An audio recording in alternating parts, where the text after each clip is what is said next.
ఒక్కసారి కొమ్మూరి గోల్డ్ కి కాల్ చేయండి. తాకట్లో ఉన్న మీ బంగారాన్ని విడిపించి మార్కెట్ ప్రైస్ కి వాళ్ళు కొనుక్కుని మిగతా డబ్బులు మీకు ఇచ్చేస్తారు. హాయ్, వెల్కమ్ టు మనం టీవీ. మనం టీవీ ఉన్నది మన కోసం. నేను మీ జర్నలిస్ట్ మనోజ్.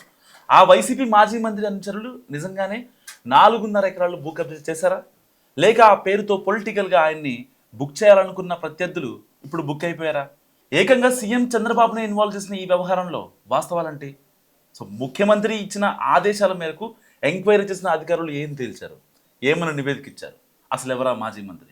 నంద్యాల జిల్లా డోన్ మండలం కొత్త బురుజు గ్రామ సభలో ఇటీవల పాల్గొన్నారు సీఎం చంద్రబాబు. ఆ సభకు హాజరైన ప్యాపిలి మండలం పోదెడ్డి రైతు రామచంద్ర సంచలన ఆరోపణలు చేశారు. గ్రామ సర్వే నంబర్లోని 120లో తన భార్య రమాదేవి పేరిట ఉన్న 4.5 ఎకరాల పొలాన్ని మాజీ మంత్రి బుగ్గన అనుచరులు కబ్జా చేశారని, అధికారులకు 32 సార్లు ఫిర్యాదు చేసినా పట్టించుకోలేదని సీఎం చంద్రబాబు కంప్లైంట్ చేశారు రామచంద్ర. దీనిపై తక్షణం స్పందించిన సీఎం ఆర్డీఓను పిలిపించి విచారణకు ఆదేశించారు. ఇదంతా సభావేదిక మీద జరగడం ఒక రకంగా సంచలనమైంది అప్పట్లో. బుగ్గన భూ కబ్జా చేశారని కొందరు, కాదు ఆయన్ని కావాలనే పబ్లిక్గా బుక్ చేయడానికి ప్రత్యర్థులు ప్లాన్ చేశారని మరికొందరు, ఇలా రకరకాలుగా చాలా విశ్లేషణలు జరిగాయి. రైతు రామచంద్ర మాత్రం ఆ భూమి 110 ఏళ్ల నుంచి తమ కుటుంబం ఆధీనంలోనే ఉందంటూ వాదిస్తున్నారు. కానీ అఫీషియల్ వర్షన్ మాత్రం వేరేలా ఉంది. ఆ భూమి మొత్తం కొండ ప్రాంతం. రైతులు చెప్తున్నట్టు అసలు 120 సర్వే నెంబర్ ఆర్ఎస్ఆర్లో అసలు లేనే లేదట. దీనికి సంబంధించి మాన్యువల్ అడంగల్ క్రియేట్ చేసుకొని ఆన్లైన్లో నమోదు చేసుకున్నట్టు కూడా రెవెన్యూ అధికారుల విచారణలో తేలిందట. అంతేకాదు, ఇదే సర్వే నెంబర్లో రామచంద్రకు 4.5, ఆయన భార్యకు మరో 4.5 ఎకరాలు ఉన్నట్టు కూడా రికార్డులు సృష్టించారన్నది రెవెన్యూ అధికారులు చెప్తున్న మాట.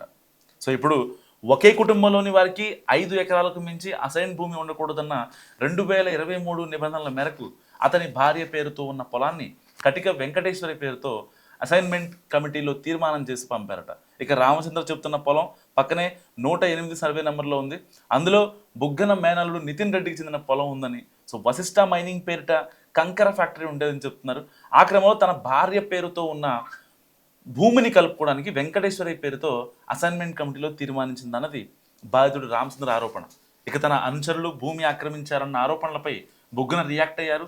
తమకు కావలసినంత ఆస్తి ఉందని, ఎవరో భూమిని ఆక్రమించాల్సిన కర్మ మాకు పట్టలేదన్నారు ఆయన. ఇదే సమయంలో మా నాయకుడిని బుక్ చేయడానికి ప్రయత్నించి టీడీపీ నేతలు విఫలమయ్యారంటూ మాజీ మంత్రి అనుచరులు హ్యాపీగా ఉన్నట్టు తెలిసింది. ఈ వ్యవహారంలో సీఎం ఆదేశాలతో విచారణ జరిపి స్థానిక అధికారుల నివేదిక కూడా పంపారట.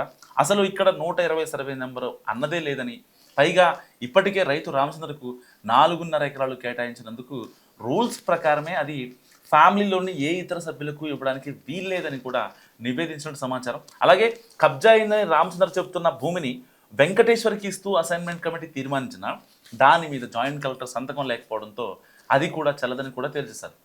దీంతో ఆ భూమి అటు రామచంద్ర భార్యకి కానీ ఇటు వెంకటేశ్వరికి కానీ చెందే అవకాశమే లేదు. అది ఎలా ఉన్నా మొత్తం మీద బుగ్గన అనుచరుల భూ ఆక్రమణ పేరిట జరిగిన డ్రామాను మాత్రం ఎవరికి వారు తమకు అనుకూలంగా మలుచుకునే ప్రయత్నం చేస్తున్నారు. నిజం మరి బుగ్గన అనుచరులు బుగ్గన మరి భూ ఆక్రమించారా? మీరేమనుకుంటారో మస్తు కామెంట్ చేయండి.